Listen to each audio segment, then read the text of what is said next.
Welcome to another episode of Working Town the Sports Show, everybody. It's me and Chris. Hey, Chris. We gotta That was me. always That, open. that, that, that was me when the Celtics won. Like, why me? Why me? Why me? Okay, let's. I guess Somebody we can said get to. Jerry West dying. He did it because he didn't want to see the Celtics win a championship, and I laughed hard when I saw that tweet. So, wow, we have to talk about Jerry West passing too. Jerry West So here's the passing. thing. A lot of things Let, happened. a couple people passed away too. But anyway, first and foremost, Chris, the inevitable happened, Al Horford and got a trophy. Yay! Al Horford finally got a trophy. And we have a former. Is there a former Wizard on the Celtics? Yeah, Porzingis. Yes, it is. Yeah, Porzingis. Porzingis got a ring. He got a ring. You know, it's great. We already said our thing about Porzingis, man. We're happy that he got one. But as for this finals, bruh, what I think a lot of people weren't expecting was just how much of a mismatch it was for Dallas. And I initially thought that. And I was like, and I'm actually kind of mad I didn't say nothing on the show when we was talking about it, but I was like, they're all right. I mean, it's a couple of people. They ain't got to worry about this. Now, here's what happened. The Dallas Luka got exposed, number one. Well, yeah. Luka got But here's the thing. I feel bad for him. Your players like PJ Washington and them, they needed to be consistent in order to keep up with Boston, and they weren't. Mm-hmm. And if you have a bit like you said, I think you said Denver had a better matchup against this Boston squad. Oh, hell yeah. By far. Because everybody said that if Dallas had to go against Denver would have ate them alive. Oh yeah, they would have. It would have been a good matchup, but they would have definitely ate them. They definitely would have ate them. Stop joking. Yeah, exactly. Ain't nobody stopping. And that Denver bench and the backup players definitely matches up well with Boston, and it would have probably been a very close series. But like Dallas, it's like they did enough to get to the finals, and it's just like, yo, if you're playing up against Boston, you have to be stepping it up every game. Ain't no letting up, and it's just those first three games. It was just like Boston. And the thing of it is, it's not like Boston was like beating them by a large margin. It was close games, and it was just like, yo, that Boston, just that whole lineup is just too strong. That's it. Oh yeah. It's just too strong. No matter how close Dallas got, it was like Tatum would just be like, all right, turn the 3-pointers on. And that's it. Game one was the big thing to me because we saw them get stretched off the break. What they weren't ready for was, number one, was Porzingis. Now, we already said that Porzingis getting off that bench was going to be a problem anyway. Mm-hmm. That motherfucker got off that bench and immediately said, I'm going to put up my Wizards numbers on you, which is 24 points. It's basically where he left. It's basically he picked up where he left off at during the season before he got injured. When he got injured, right, it was one of the who was it? My son asked me because he noticed, like, wait a minute, I thought Porzingis played for him. I'm like, yeah, he's out there. Like he ain't out yet. Like, not yet. And if I'm Boston, I wouldn't tell him to come out there either. You know what I mean? Yeah. And he crushed them Bammers, man, by himself. Yeah, like by himself, because Tatum wasn't doing nothing. Like, it was so funny because it wasn't like it was. Tatum didn't have to work as hard as a lot of people who say MVP players should. Yeah, but Tatum had a beautiful setup where everybody else did the heavy work. Yeah, but when he had to step up, he stepped right up. Mm-hmm. And we were saying it before the playoffs, like, oh, this, like, because as much as you didn't want Boston to win, you was like, fuck, this might be it. Yeah, and that's the thing. Like, when I look at it, I said it from jump when Boston got Porzingis, I was like, that's the best pick. Like, I know everybody's like, oh, Jrue Holiday. I'm not going to say fuck Jrue Holiday, but I'm going to say fuck Jrue Holiday because I don't think Jrue Holiday was that much of a factor. I think Porzingis was way more of a factor to me than Jrue Holiday. I get that, but I disagree only because Jrue went out there and became the leader of the team. You want to know You're right. This one, you want to know the difference between this team and the team that went last year? Marcus Smart ain't this dude right here. And I like Marcus Smart, but he was definitely. I like Marcus, yeah, but he ain't Drew. Yeah. Drew is a straight up leader, straight up defensive. He a lockdown defender. All the rest of it. I think he's a better shooter. All the rest of that. Then he was a better version. Milwaukee was smoking all sorts of crack, getting rid of him. What is that? Milwaukee was smoking all sorts of crack when they said, "Yeah, we don't really need Drew. Get him out of here." We got Damian Lillard. He's gonna come right up. I'm like, you dummy! Like, why would you that was your best guy, and you put him on a fucking team that, like, you know, all a New Edition is crying tears of joy right now. You know all they are. Edition. I feel like Bobby Brown's like a New York Knicks fan. He a Knicks fan. He looking at the rest of the group like, really? Boston. Man, see, if Brunson a bump. You know how when people, you know how every time their team lose, they look at the star and call them a bum. Brunson short ass wasn't a bum. We'd be in this. Well, like, it was a reason you got there. Like, look, we're Dallas fans. We go through this every year. Man, Dak messed it up. He thrown all the interceptions. He was perfect this game. What are you talking about? All of us sitting up there like, did Dak play defense? I'm sorry. Was he playing defense this year? I didn't talk about. That's what we got to laugh at. Like, yo, I'm sorry, Dak didn't put the entire stadium on his back and did a 5-mile run up the street. I'm sorry, but when it comes to Boston, they ate them alive. That was the real. It was a gentleman's sweep. It was because I'm telling myself. I was in Dallas when they won that game, and I was sitting back like, you know, it'd be funny if Dallas comes back, but I was like, that's a far shot of far shots. It ain't happening. I remember you put up there like they trying to get the refs trying to get the 7. No, I like how the NBA purposely, and you know what? I'm for this transparency. Adam, I'm for this transparency. They should. I forgot I know the ref when I see his face. I don't know him by name, but the second I see his face, I'm like, ooh, Boston losing this game. Yeah, because it's like, here's the thing. I want to understand.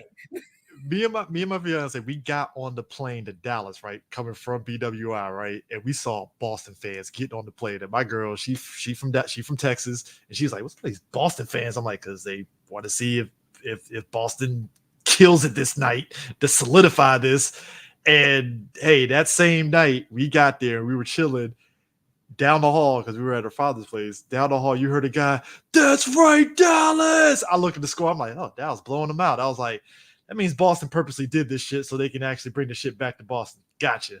But at the same time, in the back of my mind, I went Joker with that. I was like, yo, Adam Sandler is right now like, how can I get this to 7 to get more money? Because I don't put it past the NBA to do some shit like that. Because money. Thank you, Scott Foster. I knew you were Scott Foster. Yeah. Hey, the NBA is going to NBA. You know, somebody in Vegas is like, yo, how can we get this shit to 7? 7. You need to get to 7 games. Like, I like money. When I saw Scott Foster's face, I was like, nigga, it ain't look, like they like Boston losing this. I said, I didn't even look at the game. I was so mad. Oh man, Texas is a different type of Southern racism. It ain't the Carolina racism, but it's a different one. It ain't Carolina racism. It's just a different kind. It's a different beast. Like Arkansas, if Arkansas and parts of Missouri are what you call super deep racist, then everything it's like a radiated zone. Everything away from that shit in fucking Civil War. Fucking Scott Plemons was that Jesse Plemons is like Jesse Plemons like kind of American.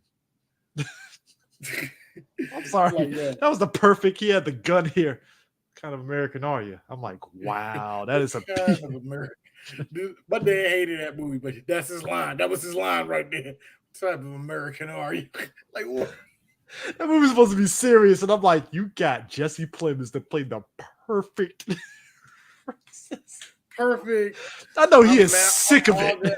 I'm a MAGA badass, but I'm super scared of everything, asshole. And yeah, Jesse Plemons is the most liberal guy ever. He's Like, why you got me I playing hate how manga? Hollywood does that. I hate how Hollywood does that. Like, you know how when Sean Penn got to say the word nigger like 5,000 times and go Yeah, back like, "Well, I care about people." Like, shut up. You no, can't do no. that. Jesse Like, Plemons stop. is Jesse That's Plemons. Saw Colors, okay? You know. Jesse Plemons is like, I actually like Obama. I like equal opportunity. We need to really get a lot of Matter of fact, diversity and stuff. And it's like, nah, we need you to play manga in this I think movie. And he's like, really? I think I think trans children should be protected.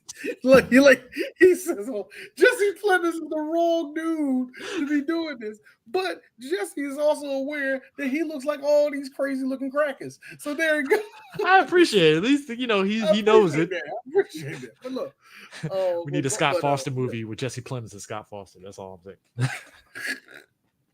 But no, I really thought the fix was in. Him eyeing down one player. What'd you say to me? He doesn't got the whistle all in mouth, just like halfway there, just like he's about to. By the way, I would not blame any NBA player or coach that wants to file a lawsuit against that clipped show about the Clippers on FX, because I have not watched I don't know if you saw any images, but somebody was like, this is what they got playing Steph Curry. This nigga don't look nothing like Steph Curry. I like how Clay, they just picked a random light-skinned person. Like with Steph, I can imagine. You didn't try. You didn't even try with Steph. I'm sorry. You didn't.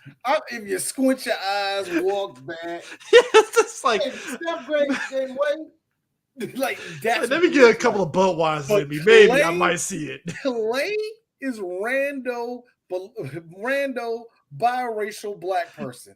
Like it was anybody you pick. No, and the worst one to me, not the worst one. I don't think it's the worst. Nigga, you ain't lying. You ain't. It is. It's on that level because the dude playing DeAndre Jordan don't look nothing like DeAndre Jordan. Shorter also.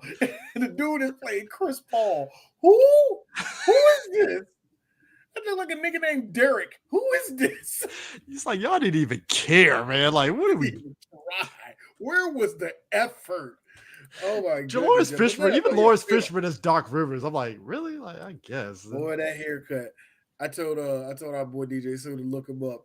I was like, look at him. Like, you know what Doc Rivers is? Like, I know how I hear him type. Like, I know who Doc Rivers is. All of a sudden, only one that's give him Stephen A. Only thing that's accurate is fucking Ed O'Neill as Donald Sterling. That's the only one that's like. Now I don't even know. Donald Stern was an older looking dude. So but Ed O'Neill knows how to play a swarmy guy, so they was like fucking close enough. Al Bundy, but more swarmy. More for the acting than anything else. But yeah. But anyways, I thought the fix was Dallas. The one thing that everybody came up and all right, much like Caitlin Clark getting the no shielding from people, Luka got the same thing. Luka's not fat. Yes, he is. Yeah, we talked about it last episode. It's like he's not fat. He's fat. He's look, what did we say? He's athletically big. He's athletically big, and there's nothing wrong. There's been plenty of guys in the NBA like that. But that also means that he's Tubbsy, and you can tell that Whataburger been slowing his ass down these last 2 seasons. look, he probably dropped. With all the defense that he had to play, he probably dropped about 10, 15 pounds this whole series. He had to. All that. That being said, I am totally with. I think it was not just Gil, but it was also on. Who else was that? Somebody was talking about not Jeff Teague. God, who else was that? Somebody else was talking about. Not Steven Jackson, but they was talking about how good of a defender he is. Like, he's not that good of a defender. He never was. Like, Luka ain't that good of a defender. He never was, but it was like he never was good. But the like way they had to shift everything around, yeah, he became good all of a sudden. But it's like, it was. He was going to go to every player and block. What are you talking about? I don't feel his defense was a liability. It was a glaring thing that was there, but it wasn't nothing that was like to sink the team or anything. It was just when you're playing against Boston, that level of defense that he does ain't enough. It's not. It just isn't. Like, period, full stop. Like, because Boston was doing this thing where they were definitely divvying the ball out. And there were moments where Tatum was just throwing it to a wide open Boston person because everybody was so hyper focused on Tatum. And then it's like, hey, you got Drew Holiday over here. Oh, you also got what's his face? Jalen. Jalen killing everybody out there. And then Look when at the Tatum Jalen. wasn't on there, like you said, Porzingis is out there. So it's like, fuck. Porzingis is out there. You got White, who was wide open, crushing y'all, man. Then you got old ass Al Horford, underrated the whole playoffs, is wide open. It's like y'all ain't got a man on him. And then again, like, you got old ass Al Horford chilling. Like, all right, I'll buy my time. We're good. And back on to Al. Shout outs to the That's Hall of Fame. The millennials finally all getting their rings. He's one of the older millennials that's probably going. I forgot how long. I'm sorry, but bro, Al Horford's been in the NBA, folks, since like the 90s. Al Horford's not that old. He's not that old. He's that old. But dude. he's on NBA Live 05. So that should tell you something. It's like somebody was like, I was 6 years old when that came out. Shut up. Yeah. He was on NBA Live 05. Yeah. I know he was because he was like. He joined the league in 07. So 07, yeah, all right, I got it wrong. That still was old as shit. I was in the military at that point. Still. He was there forever, yeah. And the fact that he finally got to where he got, I'm happy for him. Man. I mean, his longest season was literally with the Hawks, pretty much. Mm-hmm. I remember he was on the Hawks. It's so funny. The best thing that happened to him was getting traded and eventually getting to Boston. And coming back to Boston because he left Boston, went to OKC and I think Philly, and then came back to Boston. I remember him on OKC. I remember him on Philly. He was on there. Man. He was on that team with they traded him for, I think they got Danny Green. Danny Green and Ferguson for that trade. God damn, that was that long ago? Yep. Sheesh. I hate going back because anytime I go back and I realize, hey, D, wasn't Jameer Nelson still in the league during that time? It makes me feel old.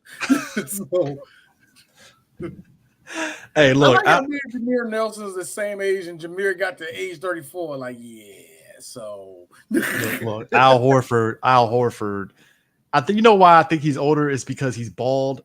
And like his rookie year, he had hair, so automatically in my head, I'm like, "This nigga old as shit." And I'm like, "He's only 38." Yeah, you know what? Yeah, we had to see the evolution of it getting thinner, and he has like old man. He's like his look. Let me put it this way. Let me bring out a picture. Like you see his arms. His arms are like he's 44. You know what I mean? I think that's what it is. Like if Al Horford features on his face that make him look like. I'm 2 years older than Al Horford. And yes. He's going to look like that for the next 20 years, but he looks old now. Al Horford looks like what Tamia's husband, not Penny Hardaway, Grant Hill. Yeah, he looks like Grant Hill, what Grant Hill looks like right now. The arms and everything. I'm like, yes, he does. Grant Hill got the excuse like, I was born in the 70s, though. See, that's the difference. Here. He was born almost, if not a full 10 years after me. Al Horford is 38 years old. I'm like, wow, 38. God, 38. Yeah, he's a couple years younger than. That's a strong 38. It is a strong. That's the traveling. That's the traveling. That does that shit. Hey, I see him as a Hall of Famer for sure, though.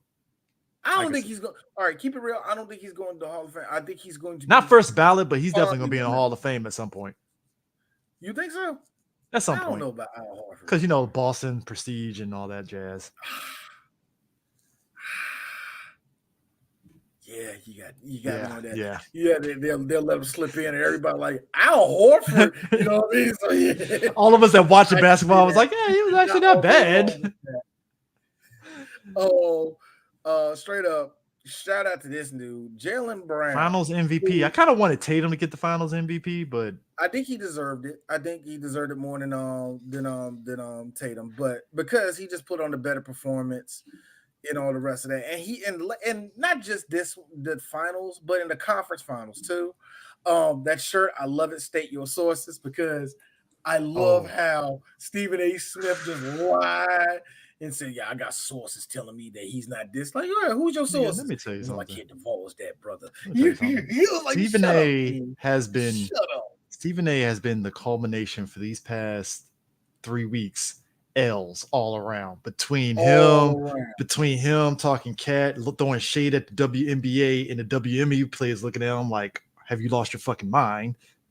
Man, the man said, "You know, I always respect the WNBA." Really, Really, really. really. We have all seen the show, nigga. You don't show the You're in WNBA. 4K. You can't do this. You can. We got pitch. There's an archive of you. You can't say that. My nigga Manuk literally said, "You could have did this shit 3 years ago," and he was like, "Oh, she got you on that, dog. Sorry." Yeah. I like how Shannon was just trying to be a good co-host. Hey, like Shannon, this is not the Shannon, fight. no, here's the thing. Shannon antagonized that shit. You know he when I watched it, I was like, Shannon antagonized that shit because he knew full well what this is gonna happen. I was like, nah, he did that shit. He knew that was gonna happen. Shannon, you already act like a black female. Don't do that. You already knew it. No, but here's the thing. By your grandmama. But see, here's the thing. Exactly where this is going. Jalen also could talk his shit because, to be fair, there were a lot of people that were on the Dallas got Boston's number train, and he was like, "Yeah, where are you guys at now?" And I was like, "Yeah, you know what? Yeah, that's fair. That is very fair to bring him up because this." And here's the thing, Jalen. Like I said, Jalen, I think he deserved to be Finals MVP. He really did. Yeah. That's going to be his middle finger to everybody. That despite him being like, it sucks that people have to always use the terminology of Batman and Robin. Yeah. Or there needs to be a number one, and I don't think Tatum's number one. No, he's the number one on that team. Stop doing that. Like, you should know that. And even if he is the number two, Jalen is one of the best number twos I've ever seen. He knows his role. He's fine with his role. Mm-hmm. You know what I mean? The media was doing that shit during the role. He excels at it. You know what I mean? So and the media was doing this thing where it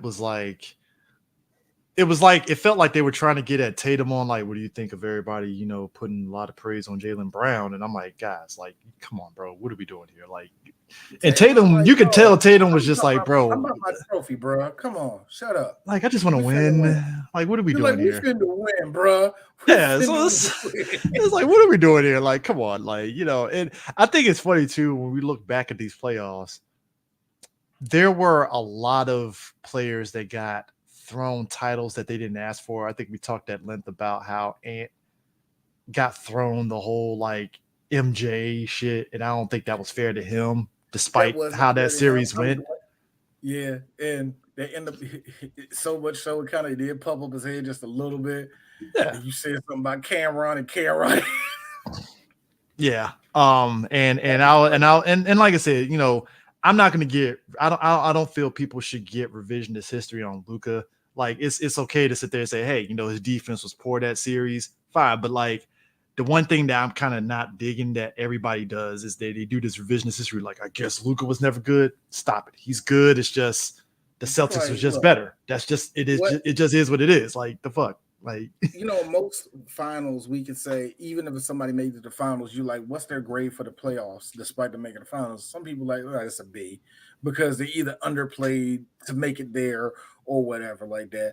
I feel that Dallas has no reason to feel bad the way they played because they persevered through a lot of stuff. PJ Washington looked like he might be something. Lively actually could say, okay, how can I take that and apply that to me still being a big man? But I'm questioning his durability, but that's neither here nor there right now. Yeah. But still, Lively, he has a lot to feel good about.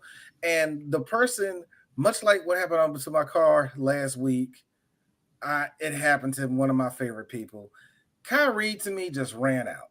The gas. Like, it's like all the energy against Minnesota. It was like game 2. He was cooked. And I say that not like, oh, he a bum. It's just like I saw it in his play, his body language and everything. It's like he ain't like they're done. Like, it reminded me when him and LeBron lost to the Warriors that last time when it was literally just him and him and literally just those two going back and forth. And I remember when they came back to the bench, LeBron had his head up and he was talking to Kyrie and he had his head down the whole time, and he's over there trying to wake him up like, it's all good, we got this, we all good, and he got his head down. It's one of those things where we don't think that as just regular people, and God bless people that tell you keep your chin up. You know what I mean? And God bless those people, because everybody forgets. Everybody's going to have their head down and just like, oh fuck, I fucked up, whatever that may be. And we kind of forget that's a part of your body. You know, that's just part of your body language. It's not a sign. It's not always a sign of defeat, but in cases like what I saw in game 2, oh bro, I'm sorry, man. Y'all done. Y'all done. Yeah. Like, I already knew it, man. I feel bad for him, man, because that will be his guy. He got a losing record in the finals right now. Yeah, like I said, I think LeBron could walk through that. You can't. So, speaking of LeBron, glad you brought that up. Oh boy. So, the coaching situation with the LA Lakers went through some I forgot fun times. All about that. So, UConn's coach, I keep forgetting his name. He was up at the forefront for the coaching job. They were going to throw some money at him, and he was at the forefront of it. I know who you're talking about. Hold on. That's Coach. God, I keep see the one thing about sports. Dan Hurley. Hurley. He was up for it. He turned it down, and Connecticut, gave him a big bag to come back. Which, funny enough, I think I low key feel Hurley did that shit just to raise the price of the brick so UConn could pay him. I think that was genius. I think it was, because it's like you were already sought after by pro teams. Okay. Yeah. Cool. I did. Look, here's the funny thing. I told y'all the day when they started talking about it, I'm like, Dan? Why Dan? Like, Dan, you just started getting good. You haven't really got going yet as a coach in college. Keep it real. You know what I mean? But so he turned it down. Turned it down. The memes of everybody just coming out saying, yo, dude, he didn't want to do what LeBron wanted to do, XYZ, and all the rest of that shit. The whole nine. Because here's the thing. This is one of those times where I like that I root for the Lakers. Just root. Note the word root. Root. I'm not a fan of them. So when I see these memes coming rushing in, it's like, nah. JJ Redick is going to be the coach of the Lakers. And I'm sitting back like, okay, there has to be a measure of conflict of interest at bay here, because you can't do a podcast with LeBron and then be like, oh, you're coaching now. Like, it just feels like it ain't jiving right. Cause that just means like, was anybody else in the running, or was this just like, cause it just feels weird to me. Right. And it's like, so I'm of two minds of it, only because if this was, I don't know, whatever year Pat Riley, and he was talking to one of his players, or he was mentioned in one of his players' books, and it was like, man, I would love if Pat Riley come back, and like a month later, you see Pat Riley going into whatever team's locker room it is, and then it's like, oh shit, because it don't take much for the media to get everything ramped up and all the rest of that.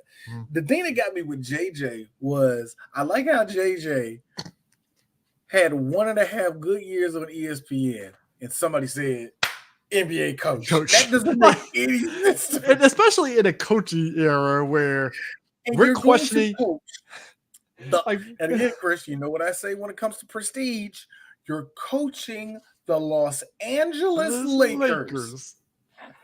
If Luke Wilson could. LeBron got you because you ain't going to say no to him, huh? Is that what it is?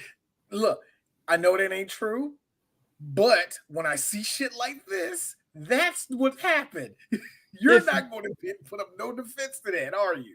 If nepotism in Luke Walton did not help that team, why would you think Duke's own JJ was an assistant coach for a few years before he became the head coach? True. Okay, there's a difference between that. At least they told Luke, get your motherfucking weight up before you get out. You're right. They really did say that, because he really was like, I'm Bill Walton's son. That's cool. Get your weight up. All right. All right. Real quick. Let's get that out the way. Number one, we didn't mention this last episode. RIP to his father. Yes. Bill Walton. Bill Walton, what I was very surprised at, because I don't know about you, Chris. When I grew up, a lot of black men, older black men, had this kind of thing with Bill, like, fuck that nigga, or some shit like that. I mean, he looks like he can actually play. Like, he can play. Yeah, but when I finally got like this is like a few years ago. I was talking about that, and you see Bill Walton with the tie-dye shirt on the sideline, Yeah. clapping it up or whatever, right? I think it was a college game. I think it was UCLA. Okay. And I think it was a UCLA game. And I asked my dad, like, what do you like, what about Bill Walton? What you think about him? My dad just told me the truth for the first time. He's like, he was a baller. Like, that was a white boy that was just, he was tough.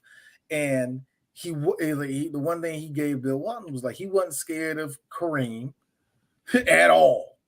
He actually, if anything, you remember what Kareem said in Airplane? You tried dealing with Bill Walton. You remember what he said in all that, Joe? So it's the same thing. Bill Walton was a pest to a lot of people, but as a sportscaster, I liked him as a sportscaster. I thought he was funny and all the rest of that. And just to keep it real, you ain't going to get a better woker white person yeah, because he's a Fish fan that actually believed in the peace and love shit. He was a real hippie that actually truly believed in 100% hippie. And Bill was like, he was salt of the earth, man. And to see the people come out and actually celebrate his life, and for me, what got it was black people too. Was like, oh man, that's Bill Walton, bro. That's Bill Walton. I loved it. It was super respect. And Bill Walton was never, from everything I heard about Bill Walton in his career, he wasn't a slouch. Like, he was actually pretty good. I think, but my pops did tell me when he got to Boston, you could tell that the ride was over. Oh yeah, I mean, because what year did he go to Boston? He got one of them. With Bird. Yeah. Oh no, yeah, that was definitely like, oh shit, I got a chip. I'm out. Yeah, I can sit down. I think I'm going to go. They're going to go upstate. I'm just going to enjoy my life. Like I said, he was a straight up. He was straight up. He was a straight up hippie, man. It was cool as shit, man. He stood up for a lot of stuff, man. All the rest of that shit. He was just cool, man. So yeah, R.I.P. to him. R.I.P. to one of the greatest players of all time, Jerry West. Jerry, I didn't know that he was an executive of several different teams, and basically him and the Los Angeles Lakers didn't make up at the end because of shit that went down with the whole Best family and all the rest of that shit. Yeah. The Best family and all the rest of that shit. It kind of sucked, man. Yeah. But Jerry West didn't get the win. Did Jerry West ever win a ring? I think he did win. I think he did. I believe he did. I don't believe he did. But Jerry West, the fact that did he win? I don't think he's a champion. Let me see. Jerry West. Yes, NBA champion. 1972 NBA champion. Yeah. So he won it with Wilt. So yeah. As an executive, 8-time NBA champion. Yes, as an executive, he won it a bunch of times, man, because he was a big part of that of the Showtime Lakers and all that, man. Mm-hmm. He had everything to do with that. And even with who was that, 2015, 17? That was fucking Warriors. He went to the Warriors. I forgot he actually helped wear the Warriors. Mm-hmm. Now you the logo of the NBA. Now I know a lot of people, and even Jerry West kind of nodded, I don't care, but everybody said we should make the logo Kobe now. But and even Jerry West was like, ain't a bad idea. I thought that was cool as hell. But Jerry West, very important figure in basketball, bro. And he was like, it does kind of suck for him that he, as a player, he never really truly got the multiple rings that he probably really deserved. Yeah. But let's just look at his legacy. It's none other. It's one of the best of all time, man. Yeah. So yeah, man. The one thing that, like I said, this sucks though, is the fact that he never got to make up with the Lakers, man. Yeah. That's one thing that's like, and one more person that going to see God, went to see God, was actually a God himself of baseball, Willie fucking Mays. Willie Mays, 93. Baby. Yeah, 93 years old, Willie Mays. I think back in the day, I believe he did commercials for heart conditions. I remember I batted ball, goes blah blah blah and stuff. And I'm Willie Mays. I think it was for some heart.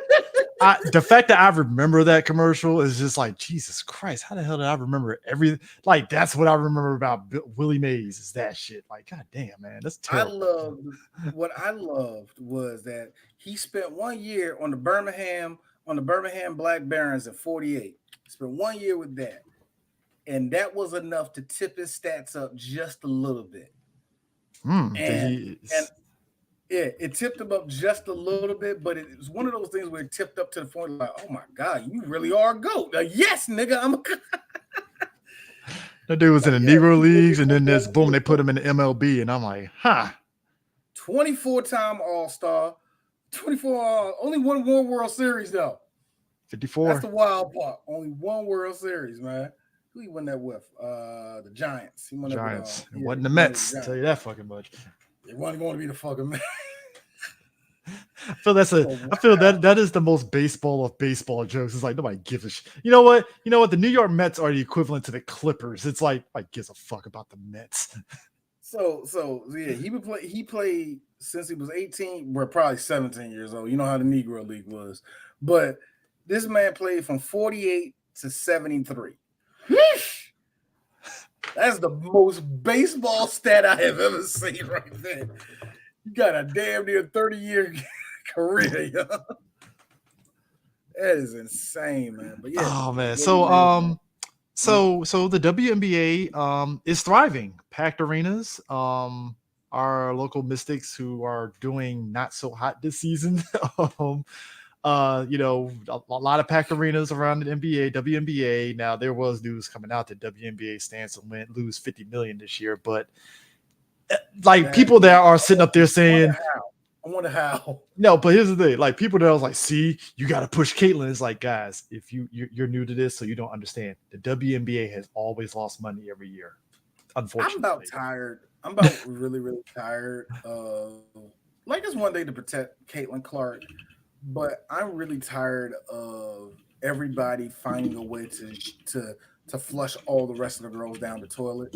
Mm-hmm. Like, I'm really sick of that. Somebody was like when Asia, I think if I'm mistaken, Asia Wilson, she's the leading the All-Star votes, which, by the way, this is so foreign to me. You people care about the All-Star game for the WNBA? Nigga, I like the WNBA. I don't care about the All-Star game. Here's my thing. The issue, and we didn't talk about this last time. I think the issue that's happening with Caitlyn, it's like, number one, again, these girls, they get 1 month to prepare for the WNBA. That's not even enough time to even get acclimated to, no. Anything. Two, all of them saying, oh, she needs to be in the Olympics in order to put eyes on her. I was like, okay, first off, the whole goal of the Olympics is play to win. You don't pay to lose, you're play to win. This is the best of the best. Why would you put that rookie in there with all them vets? Why would you do that? No. And I know somebody brought up, well, Christian Laettner was an anomaly on that dream team. That's stupid as stack. And he was riding the bench the whole time.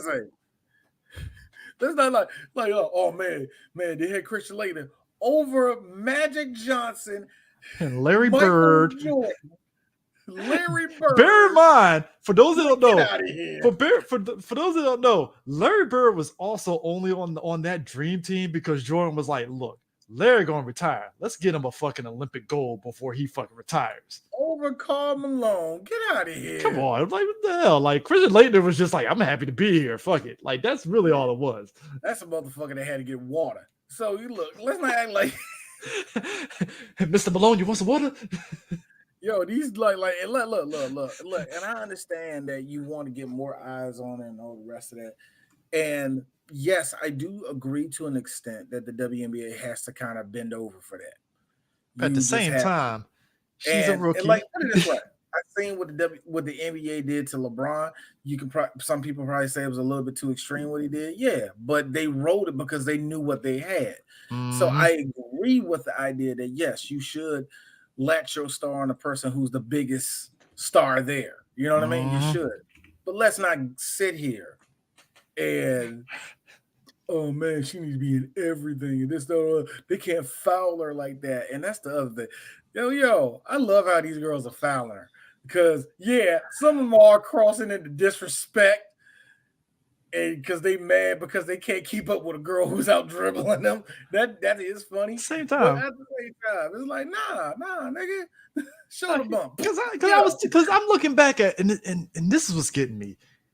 It's the men commentators that are acting brand new. Because I'm like, guys, You don't think Kobe Bryant, his rookie year coming out of high school, he wasn't catching elbows and everything from everybody? Because remember, everybody was ordaining Kobe as the second coming of Christ when he came in. And you don't think any of them NBA players weren't going to be like, all right, bet, elbow this motherfucker. Like, come on. Like, why are we playing games like, oh my God, save Caitlyn? Like, get the fuck out. Come on. It's basketball. Caitlin's going to tell us it's going to be some regular ass guard who we don't know like that in the WNBA that lights her ass up, and she's going to remember forever. Like, oh my God, I'm here. Like with motherfucking Allen Iverson, that nigga said Kevin Johnson. Like Kevin Johnson, he like Kevin beat me so bad I cried. I'm like, what? KJ for Phoenix, yes. He dropped 30 on me and I was devastated. Yeah, so it's like you're like, I think that's the funny thing. You expect it. Oh, what Jordan Cookie? Yeah, Jordan Cookie. Yeah, ball head got me. But he said Kevin Johnson with 1,000-mile stare, like, oh God, that was the longest day of my life. Like LeBron, not LeBron. Gilbert talks about it. Gilbert talks about it with they said who cooked you. Like, no, his favorite story is him talking shit about Dwayne Wade. Dwayne Wade. Sean Stevens like, fuck, like, stop that, Gil. I gotta guard. No, that was all Larry Hughes. Like, and they're like, don't do that again. See, I gotta guard him. Gil like, my bad. I ain't gonna talk shit no more.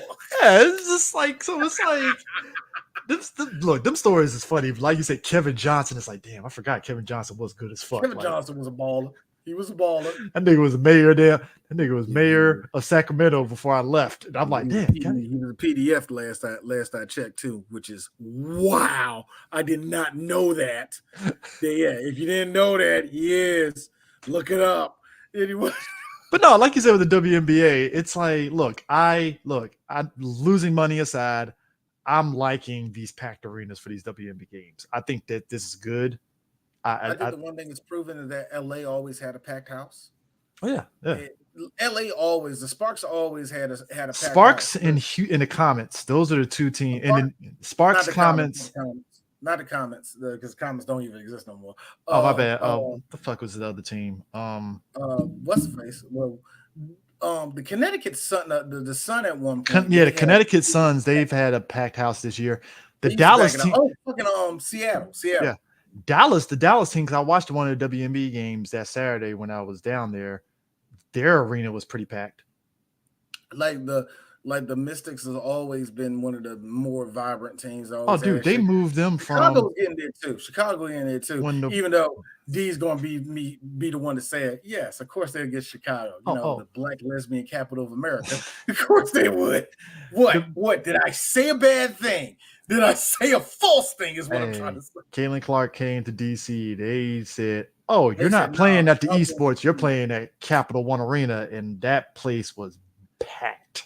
And that's the funny thing that gets me, man. You don't get that for women's basketball, and I'm so glad that they're getting it.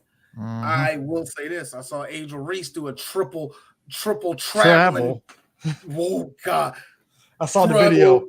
Tap the ball, dribble. I didn't put it up because I don't want to get clicked on that. But dribble, clap, doom, clap, doom, clap, layup. Oh, come on, Angel. They didn't blow the whistle on you. And here's the thing: she's a star. And let's be real. LeBron takes 4 steps. Are you blowing that whistle? Thank you. Exactly. I hate being that person. I hate to be that person because when LeBron used to piss me off with that so much. Oh, yes. That nigga would bounce the ball, take 2 full steps, then start bouncing the ball again. I hated that so much. So D, I've been paying close attention to hockey. This Stanley Cup Finals is fucking beautiful. Florida is about to, if tonight goes the way I think it is, they're about to blow a 3-1 lead, and this shit's gonna be tied up. They let the fucking Oilers. The Oilers are about to tie this series up. I just looked at it. The first period just ended. It is 1-0 right now. The previous games prior to tonight's game, the Oilers have been slow walking the Florida Panthers this whole series to get to this point. And I'm looking at Florida like, Florida, you had the fucking Oilers dead to rights, and y'all could have swept this fucking series and you about to let the Oilers tie this shit up. So they Woo! got game one, 3-0 the first game, 4-1 game on two. Game three was 4-3. Game four, the Oilers won 8-4, 8-1. The last game, the Oilers won again 5-3. Hey Chris, we don't do hockey like that. But I know one thing about Florida teams that ain't the Lightning. Hey, look Florida again. will fuck around and lose this whole. You're gonna let. Hey, look. Look again? The Oilers are Canadian royalty.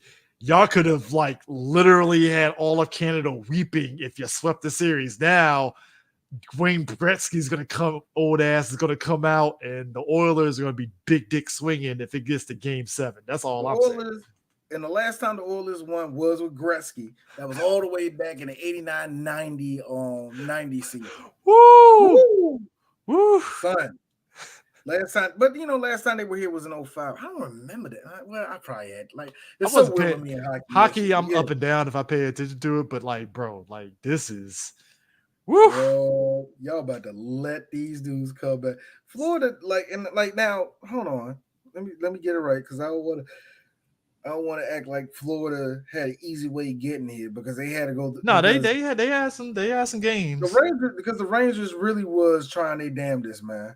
Yeah. And Boston didn't make it. I know Boston didn't make it easy for them either. Yeah, see, yeah. They straight up stomped the Tampa Bay, and that's when we was all shocked about. Like, wait, whoa. Wait, what happened? What? Now, just had to get that out there.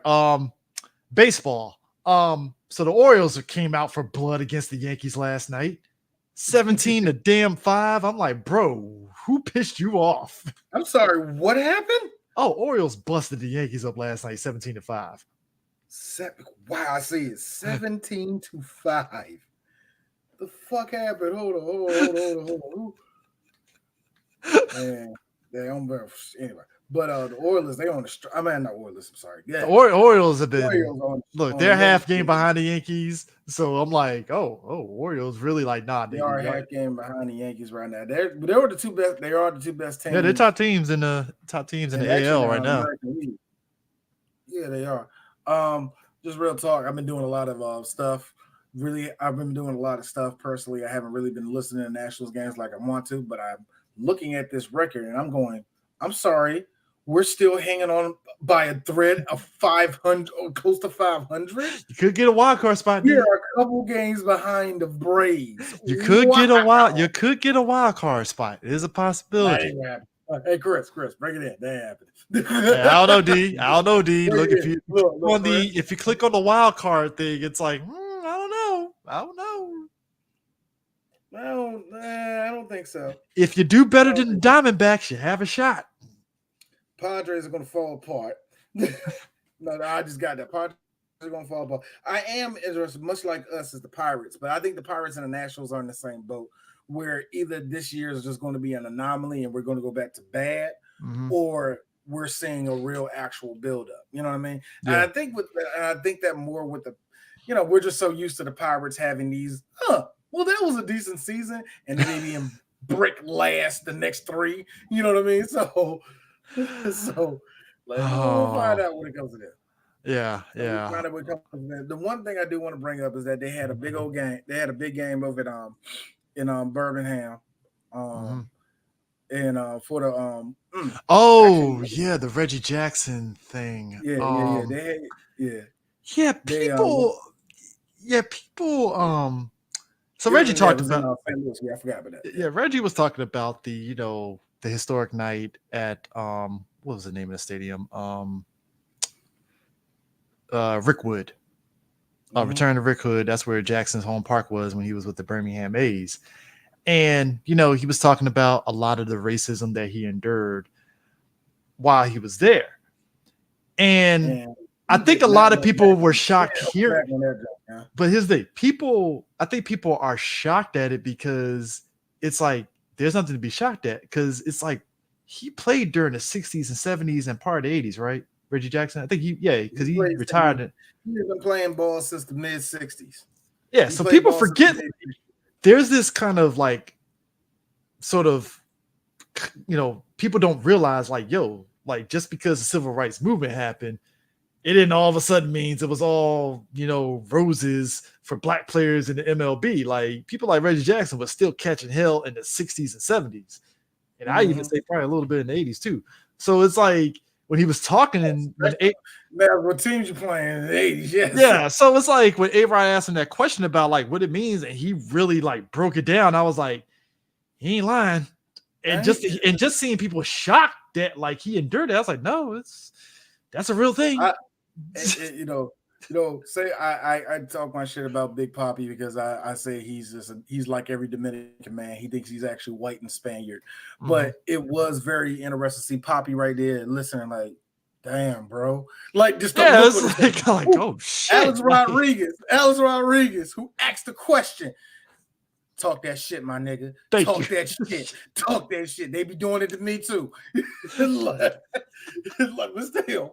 still, Alex did ask a good question. Like, how does it feel to come back to this place like this? And I love the fact that Reggie sat there for 2 seconds. Is like, you don't understand the hell I went through down here. Yeah, he's like, yeah, this is beautiful and all the rest of that.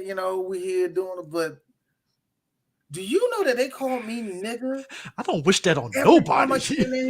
When we wanted to eat, and and it is. You do hear a bunch of stories. It always happens in sports, and I love that about sports, where you'll hear like there'll be like they're like everybody's trying to sit down and eat. It's like, no, we don't want these black people here. We don't want these coloreds here, and all the white players is like, well, we ain't in here either. See ya.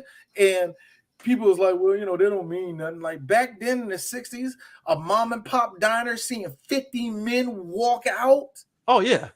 Well, God, that's money walking out. And the thing of it is, and I think hotels got pissed off, like, well, we don't want them here because they got a black player. Okay, you're not getting our money. Our business, we're out. And the thing of it is, it's like he was like, yo, if I didn't have the players and these white players and these white managers like defending me, he was like, yo, I could have physically harmed those folks and I would have been hung up on an oak tree somewhere. Yeah. And that's real. Right. That's real as shit right there. I was like, oh, damn. Shit. Like, because like a black man at that time, especially playing in the South, you're angry. Oh, yeah. You're going to be angry, full of rage. He like, and I know some Tariq Nasheed ass nigga in the comments was trying to say, yeah, you thinking the white people and all the rest of that. No, he thinking them because he's like, no, I would have got lynched. If one of my white friends going, Reggie, don't do it. Don't even fucking do it. We got it. We're good. Oh, yeah. Because that means something. But real talk, Chris, that means something to us as black people. It's like I laugh because what I'm about to say it reminds me of the dude that did The Help. Yeah, they was like, no, this is not a white savior movie. We're just saying that white people can help, and he's like, it doesn't negate that this is a white savior movie. Yeah, it doesn't negate it here. Here's the thing: what he said was true. There needs to be this need of white people finally going like, you know what? No, why are we doing this? This is not how you treat people or the rest of the X, Y, Z. And that's how they acted. It's not a pat on the head to white people. It's a pat on the head of somebody being a human being. Decent human being. That's the bare minimum. Just like somebody's seen a situation like my teammate can't we heard Frank Sinatra do this to Nat King Cole, to Sammy Davis Jr., to many different comedians, Red Fox and all that. And like, hey, he was really like I remember the more Red Fox. He's like, where's Red Fox at? He's not eating out here. That's bullshit. He's eating out here. Bring him out here. Well, Mr. Sinatra, coloreds aren't belong out here. Well, guess what? I ain't out here either. And that's Frank Sinatra walking out your casino. And it's like, no. Why are you doing this? But that's the whole point. There needs to be more than just. There's one thing, for your pockets to be hurt by it, but it doesn't need to get to your pockets need to be hurt. It needs to get to you seeing the situation for what it is and going, I'm gonna be the bigger person on it. That's why we have all these fights for different rights of different people, whether we disagree or not. These are human beings. Like you gonna like when we hear the stupid stories of like somebody's like we're not letting trans people in our bathroom. If you don't let them take a shit, like what's the point? Like, look, racism is just weird. I like always say this. What you think you gonna get a doo-doo touch and they come around you like how you doing? Dude, I'm gay. You think that's gonna happen? Yeah, it's just racism is weird, but just like I think because besides the whole thing with Reggie Jackson saying that, because that was definitely a powerful thing. I was laughing because I'm glad that whoever it was Fox actually. I'm glad Fox didn't hit the censor button when he said that nigga right there and that he hard-hearted like. Oh, he hard-hearted. Let me know what you was called, bro. The funniest shit that happened though, it was Barry Bonds, Ken Griffey Jr., and a bunch of them, right? I forgot who asked this. They asked Barry Bonds, so do you think you'd be able to hit off a Satchel Paige? And Barry Bonds was like, yeah. And everybody's dying laughing. And everybody thought Ken Griffey was like side-eyeing, and he's like, no, Ken Griffey knows. Yeah, Barry would have hit off Satchel Paige. Like, why are we even joking about this shit? Well, yes, he would. And somebody else brought up he had home runs knocked off him. Don't act like he is gonna be unstoppable. Somebody also said, low key, Satchel would have walked Barry Bonds. He ain't walk his ass. You know it. Satchel would have threw 3 of them like that's like ball like. Nah, walk him. Yeah, so it's like that's why I was like, I know Ken Griffey was side. I ain't bet on that. Walk him. That's why I felt Ken Griffey, his side. I was like, man, nigga, Satchel would have walked his ass. What are y'all doing here? Like, come on. Say this. Hey, look, Ken Griffey, could you hit one? You know, Ken Griffey there. Like, could you, Ken Griffey? Oh, immediately. Yeah, immediately. You know who I am? Ken Griffey Jr. That's why when they asked Barry Bonds, I'm like, you thought Barry Bonds would say no? Like, yes. Like, I ain't one of these white. Like, look. The reason why I laugh at it is because you're comparing him to the super athletes of the 1980s on down. Yeah. Which those type of baseball players, me personally, 90s to the 2000s, those baseball players were different.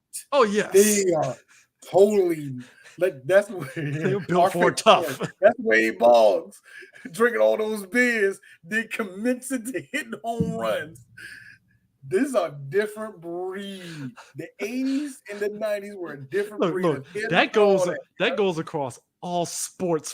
That goes across all sports. Look, we're Dallas fans. The fact that Michael Irvin did an OD on the field after copious amounts of coke, that is a medical miracle. Fucking Lawrence Taylor, they don't tackle like they used to in the 80s, nigga. Lawrence Taylor used to pick people up by their collarbones and toss them. It's like, what is this, NFL?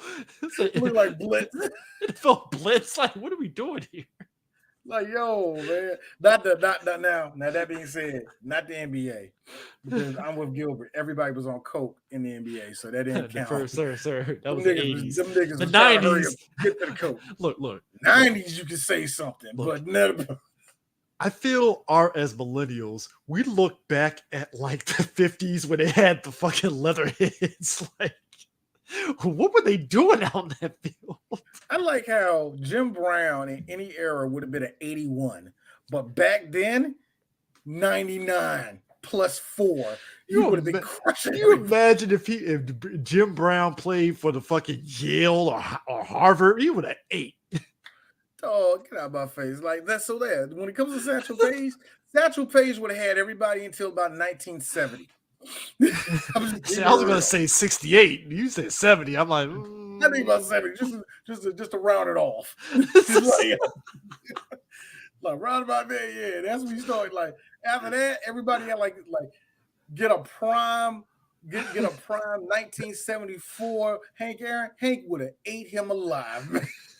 Hank Aaron. That's why it's like. Man, nigga. So that's why when we look at the NBA, we've said it all the time, and it's funny, but it's the truth. Nigga, you put LeBron now in the 90s, he would have murdered folks. Oh my God. Y'all like, oh man, he would have did that. He ain't tough for that. LeBron is 265 pounds of pure muscle. Patrick Ewing would have been. Patrick Ewing, him and Patrick, look, there will be a couple battles where he bumped up to, they be trying to do everything and try to punch him because they ain't had no other moves. Looking at you, Dale Davis and Antonio Davis. But yeah. That's a Balrog Dirty Bull super. Like, they just grab your foot and just bam. I'm like, nigga, what are we doing here? Boy, you already know what's going to happen. LeBron would have did that tomahawk that he always does. He would have did that on Charles Oakley, and it would have been a fight because Charles is mad that that's the third dunk he got in his face. Like, I don't want to hear that. Charles Oakley would have pulled out the straight razor on his ass. That's what I'm saying. Because you would here today, if Michael was in the 1960s, nobody would have touched the ball. Like, so I don't want it. So guess what? Hold on. Let's even make it better. If Steph Curry was in the 90s, y'all would be sick of him. Because you couldn't do shit to him. Sick of him. How's motherfucker all the way outside and 3-point just sitting there. Dude, Reggie Miller, who was the 3-point supreme, would have been on Steph Curry's dick. Like, how did you do it? How'd you do that, man? Why you out there just make it look good, man? Thought I was a 3-pointer guy. Like, yo, no, that's what I'm saying. When you have somebody like Steph who changed the game of basketball, come on, get out of here. Look at base, like I said, look at baseball. Look. Steph would have been Steph in the 90s, would have killed everybody. Vernon Maxwell, every night you would see it, would try to suplex him. I don't want it. So baseball, it's like as soon as the first pork chop sideburns hit in the 70s, it was a wrap. Like, it was done. It was done. The 70s to me in baseball was the time where people could still drink and do coke in the dugout. It's like, this motherfucker just hit a home run. Hey guys, do it before you get on the field. We got kids out in the stands. What are we doing? Come on, man. Children are watching this. The manager was talking about it. I said, so we got to give up the coke? Not all of it. Just do it before. Chew this gum. See, big league chew. Chew this gum. Chew some tobacco. Come on, be a man about it. Let's not. Oh, the 90s was 90s, the 70s and 80s, early 90s. You can niggas do this out the dugout. Hey, let me get two. Yeah, just bring it to the side. Early 90s. Like, if players are getting chili dogs and all that during the games, you knew back then beer was flowing. Look, come on, man. Them Budweisers was flowing hard. Oh my God! I'm pretty sure you played for Milwaukee. You played for Milwaukee. Oh man, them Coors was Brewers. Did you play for the Brewers? Oh hell yeah! Coors Light. Oh my God! Gotta watch the figure. Coors Light. You know you can't go Coors. Coors Light. Coors Light. Yeah. You know, the doctor was telling me I gotta keep my. I'm sorry. Gotta keep the cholesterol down. Boomer logic is if I drink this light beer, I'm fine. I'm like, you're supposed to cut all beer, not what are we doing here? It's so funny when you hear the science of baseball. It is getting to the point now where the players are getting fatter and they're getting stronger and better. It is so funny, especially with pitchers. Actually, I think if you're a fat pitcher, you already are a monster. You're going to be even more of a monster the more weight you put on, man. It has been. Have you heard of a fat person getting the fucking shoulder shit? Tommy John's. You don't hear a lot of that, man. I'm pretty sure. That's what I'm saying. So it has. So you they might the science might be in the favor of big men where they don't need the Johnny Hams. Or it's like, oh shit, maybe the weight is keeping it from that happening. With the Tommy John surgery, though, that just comes from rapidly doing it over and over. Oh, okay. Over and over again. It's the way you condition. That's why we're hearing these fucking horror stories of these kids in high school doing Tommy John surgery. Like, yo, high school coaches are out of insane. You just gonna make it to the minors, nigga. I don't know why you trying so hard. You're gonna be playing for the Bowie Bay Sox. You keep this shit up, goddamn. Like you're gonna be in single A baseball for 6 years. And then when you get called up to AAA, you ain't gonna have that. See, this is fucked up. It's gonna be like Tony Davis. You'll be wild as hell with AAA, and then the team's like, well, we don't want you. Well, you can come back and try out. I heard that's the worst thing ever. If you are in the minors and they don't want to sign you and they say try out, that is like, oh shit. I think I have to reevaluate me. I think you need to go on ahead and put in an application to Home Depot very soon. Why Home? That's a good one. That's a good job. Home Depot. That Stable sounds like job. for an athlete to do. But that's the go-to job. Like football player, you're a security guard. You security guard. Don't even try to do anything else. You are automatically a security guard. Baseball bro. player, you working at the local tractor place.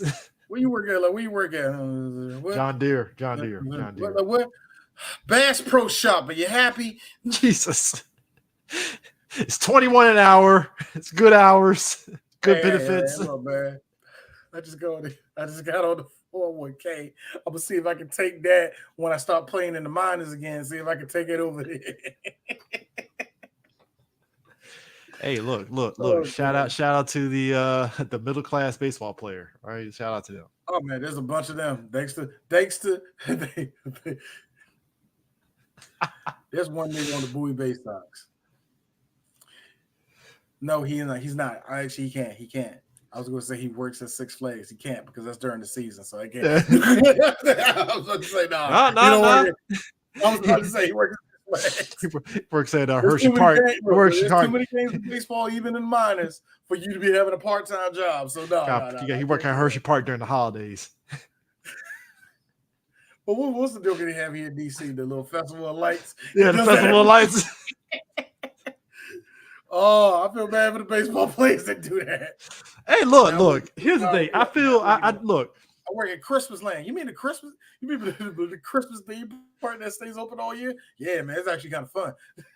Hey, look. We're joking, but I think at the end of the day, it's like, look, if you've been to like a AAA, single A, and all those games, there's a lot of people that go to it. So it ain't no slouch. Like there is an audience that go to them shit. So it ain't. Yeah.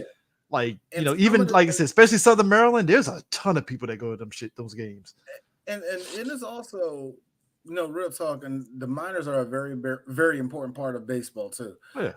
To these smaller communities on the rest of it. And sometimes you get lucky where it's like, oh man, who's this guy? Like when did I don't know, let's just say the Nationals in this case. Like when did the Nationals draft him? Oh man, how old was he? 19. All right. Hope he do something. And like a year later, you find out this guy's a superstar. You know what I mean? You get to have those. I think the minor, like if you follow a minor league team, oh man, that's fun. That's fun as hell, man, to see some of these guys grow and actually do some shit. But on the real shit, I hate using this term. Some of these niggas are plumbers and motherfucking firemen. So, hey, look, that term. I really do. But you know what? But the 1960s on back, yeah, a bunch of them were. Hey, look, you know what? That's the nature of just like, cause I'm still on the hunt on Google to find my grandfather's baseball stats because he played for the Mitchellville Tigers, and I'm still looking for the stats, and I know that's like really hard. So I'm kind of like, wonder if they have anything or where I gotta look at. I'm still kind of like deep diving on that. So that's still on there, but I'll let everybody know that listens to this where I find on that, because I'm like, I need to know. Gonna find out your granddad didn't hit no home runs, had a batting average of 1 something. You're like, yeah, my granddad was like, yeah, my granddad had 367, like 367, Chris. Yeah, and nobody from the major leagues called him up. Yeah, man, it was racism. Negro leagues, yay. He was in the Negro league. Nah, look.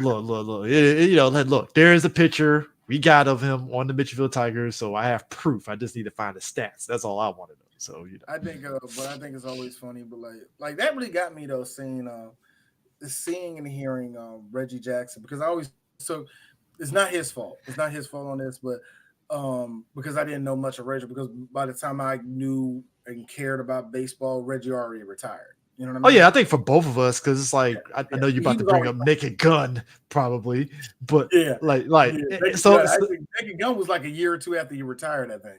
But so I knew of him because Reggie Jackson knew what a Reggie bar is and all the rest of that shit. You know what I mean? I had his baseball card, and it's pure 70s. The hair, Bush, the trying to get the glasses. helmet. Yeah, the glasses. It's like, yo, this is like if I have kids and they're like, hey dad, what was baseball back in the day? Well, a man by the name of Reggie Jackson. Reggie. For me, but see, it was so funny for me. It was always out. Like my first superstar was Ricky Henderson. So, Ooh, but still, okay. that being said, with Reggie Jackson, I always took him for, he was the good old. He was the again. We get this in different people in sports. He was the one that white people loved and Oh adored. yeah, he was beloved. So anytime he's going to say anything about black, you expect him to say, well, you know what? I didn't have it so bad here in Birmingham. You know what I mean? Yeah. I was fearing that I was going to hear that. He got there.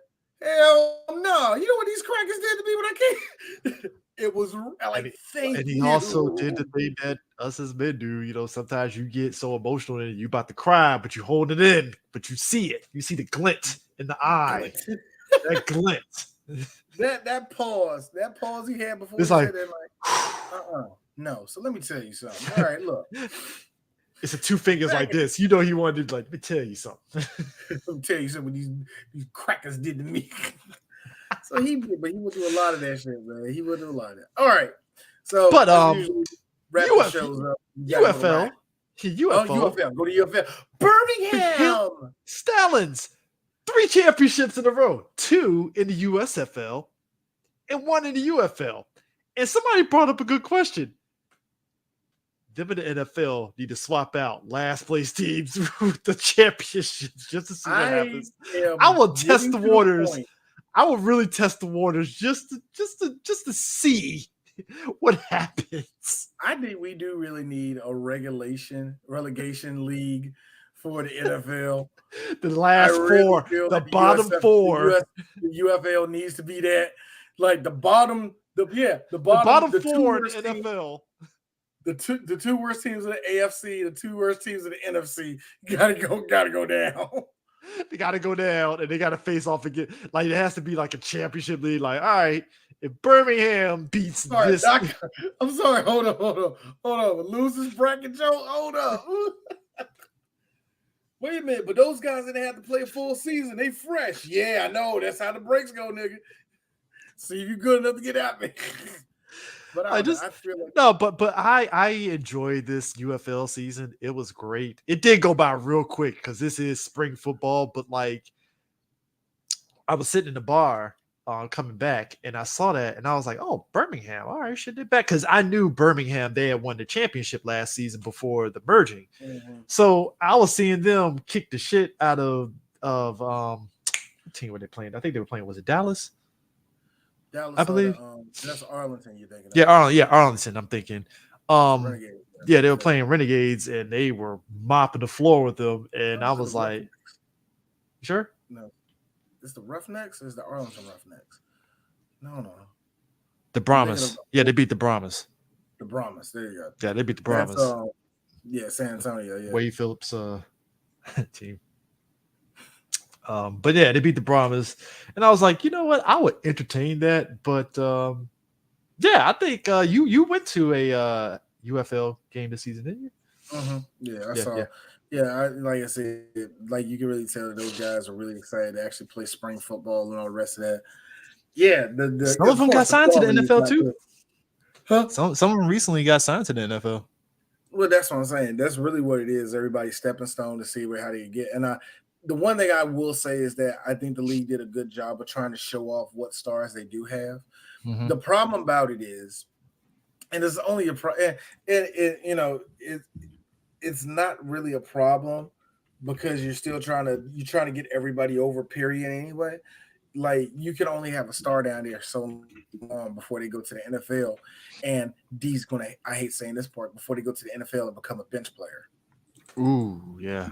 That's the thing that sucks. Man, like now, I'm not saying that there's going to be one dude to go to one of these teams and like he's like a cornerback and he was the star of that team and he goes to the NFL and there's a chance he breaks off and becomes something. Mm-hmm. I'm not saying that it can't happen, but it's tougher in football, man. Yeah, it's tougher in football to go to a minor leagues and come up and come back Yeah. worth something like that, man. Like, So, there's one thing coming off of now. That's what we're going to be probably seeing. Some of mhm. these guys who do come from small colleges that get overlooked in the draft go to the UFL, then come over to the NFL. In Mhm. like 1 or 2 seasons, they become something. Yeah. I do think that's going to happen. We're going to actually see election, and I think that's what you're really looking for at UFL, is that there's a serious pipeline of some players who do fall out who fall to the wayside, and they get a chance to either rebuild themselves or prove themselves. You know what I mean? Yeah. That's the whole thing you really want out Yeah. of this shit. So yeah, So, I think but oh, I uh, laughed at how the Stallions, somebody like that comment really made me think, like, who would go down? Like who was the worst team this year? Like, that's what I was thinking, like, huh? yeah. Who was the worst team in the NFL this year? I forgot who it was, man. It wasn't Shit, was it the Bears? it wasn't the Bears. Yeah, because they got Caleb. Remember? Yeah, I think it was the Bears. Yeah, it was the Bears. It was the Bears. The Bears tanked to that shit. Yeah, I forgot they tanked. Yeah, I forgot about that. So a couple things. We want to talk about golf and the Olympics real quick. So I watched the U.S. Open. That was actually a really good game. Scheffler ended up winning the U.S. Open. No, DeChambeau won. My bad. The U.S. Open, and it was a nail clincher. It came down to I think was it Scheffler? I think he had the lead, and then he didn't make par on the last 2 holes, and DeChambeau ended up getting he ended up making par on the last hole, and that solidified his win. So it was definitely a lot of hits that went out of bounds. At one point, the shit hit a sand trap, and it was behind a rock. And DeChambeau had to literally hit it at an angle to where it popped up, and it actually got to the green. Mm-hmm. The way it was so weird how he hit it and it actually nailed it. I was like, it is some crazy ass shit. Like wizardry. It's called wizardry. That's what it's called. Wizardry. But I decided to put that in there because just watching it, I was like, this is actually pretty good. But Tiger might actually get that status of being able to, since he's a vet, basically be eligible for any of the tournaments and stuff at this point. Apparently, he's got what I call what I call the Arnold Palmer,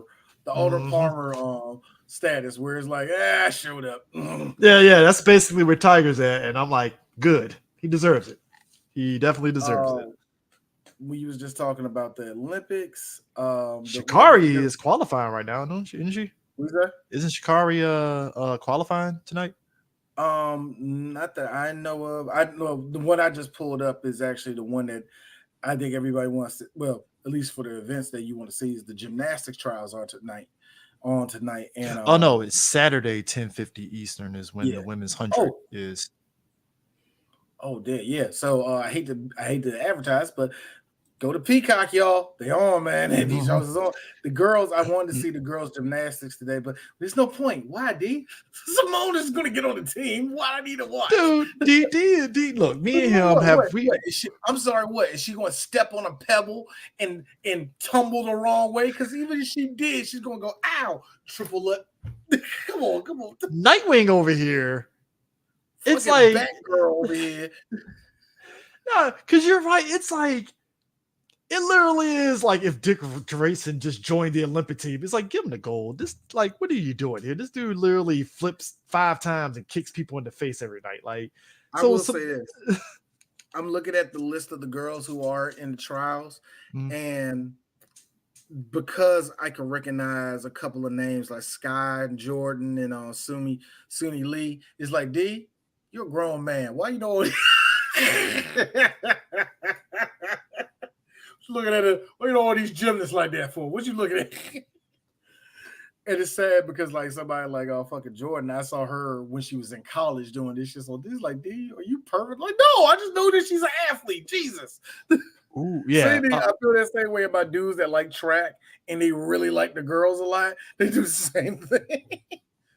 Yeah. Yes, yeah. It looked like Sha'Carri might end up punching the ticket to the Olympics, apparently. So good for her, man. Hey, look, D, gotta be fair. That is peak definition of put her head down and did the work. God, hey, Hold up. Wait a minute. Where's the results at though? I don't see the results on here. Track and field is like you did say it starts today. Well, all of them like it feels like all of the trials start today and shit like that.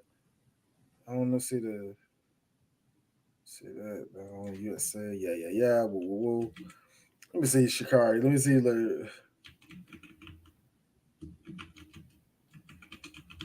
yeah, because it should be.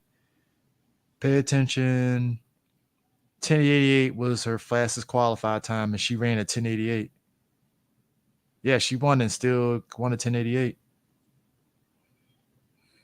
Now is she going though? You know how that is. Well, 1088 is the best time apparently. So, I mean, she did that shit with the untied shoe. That's shit. Yeah, I found it, and you're right. Yeah, that's the top 10. That's the 100. Yeah. I think you are right, man. Yeah. Here's the thing. Like we you're right that I said I want her to put her head down and fucking do the work because I like the one thing it's just one of the things you have to deal with in any sport at any time when people attach themselves to the person that didn't prove themselves yet. That's just going to happen. And what pissed me off about Shikari was it felt like a bunch of people who didn't care about track and field try to make something bigger than it. Yeah. It's almost the same people that are talking about Caitlin Clark and fucking Angel Reese. Yeah. Where it's like, you don't care. You just know these people never asked for this, and you threw it on them, and it's like, you know what I'm saying? They never asked for this. Shikari kind of leaned into it, which was kind of weird to me, but whatever. I knew when she won, when she did good in the world, when she did good in the Goodwill games, or I was like, oh, not Goodwill games, what's it called? The World Championships. I was like, oh, she going on the team. There should be no reason why. She kept up with the Jamaicans. Oh, she's definitely going to make it on the team this year. So, like, my whole thing was I'm not going to crown this girl until she actually beats one of these Jamaicans when the lights is on. I mean, look. If we look at this year in Paris and you come up in third place, I'm like, that bronze hurt that nigga. I'm going to be there because I ain't a hater, because I'm rooting for the United States. And I swear if one of these bumbleclaps beat us again, I'm going to be pissed. My thing is too. It's like I love the Jamaican girls, man. They bad as hell. You know? I mean, look, but I've been waiting for a girl from the United States to beat them. I don't know if it will be Shikari. Is the whole thing. I was always like. Also, I like how us as United States fans, we really get arrogant because apparently the United States cricket team beat the Indian Cricket League, and typical Americans, we got very obnoxious, like, yeah, nigga, we cricket now. I'm like, come on, bro. I think it's scary. If you're like, here's the thing, I always notice something about America when it comes to the three sports we don't play like that, which is rugby, soccer, and cricket. Soccer has proven to be one thing about Americans. Y'all really don't want America to get fucking obsessed with this. If the women got our lights out, don't let the men go lights out. Well, what I learned the last Olympics, not the last Olympics, the last World Cup, when it came to the United States, you really shouldn't wish, oh man, America sucks. Keep saying that shit. 1 year, we're going to suplex half of y'all. Y'all be like, oh, no, play your American football.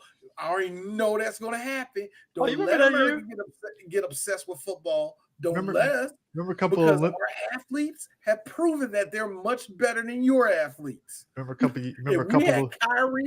we had Kyrie playing a strike out there, y'all would be cooked. I don't want to hear that. Remember a couple of Olympics ago, a couple of World Cups ago, when the United States men in soccer, technically they were mediocre as fuck, but we was like surprising countries like Brazil. It was what happened. That's what happened when England talked all that shit and they had to play us and it was a draw 0-0. We was like, wow.